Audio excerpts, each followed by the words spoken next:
ويوم جديد من ايام رمضان. يلا بينا نعمل فطارنا. عملنا رزنا، عملنا خضارنا اللي احنا عايزينه، هنقلي بانيه ونعمل معاهم شوية سلطة ويبقى فطار جميل برحمة ربنا وبركة رمضان. خليكم معايا.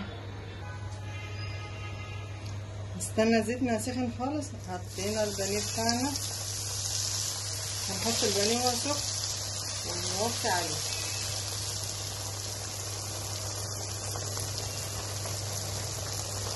ليه بقى وطينا عليه؟ عشان ياخد راحته في السوا وما يتحرقش مننا.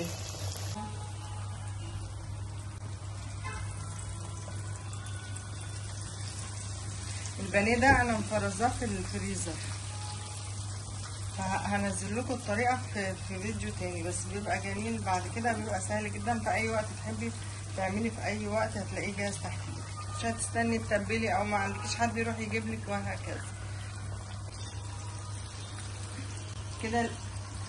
كده البانيه بتاعنا لونه دهبي، ما تسيبوش يحرق منك. احنا موطيين البوتاجاز. بصي هنطلعه على مناديل تشرب الزيت الزياده اللي هو ورق المطبخ،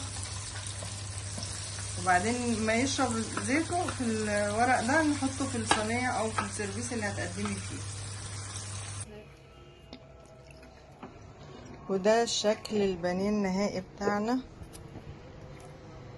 ودي كانت سفرتنا النهارده، الشوربه، البانيه، البطاطس المقليه طبعا دي لا غنى عنها، رز بشعريه، وعندنا باقي الباميه والميه الساقعه.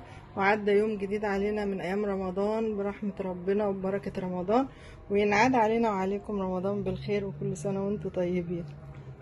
لو سمعتيني لحد هنا متنسيش تحطي الاشتراك واللايك.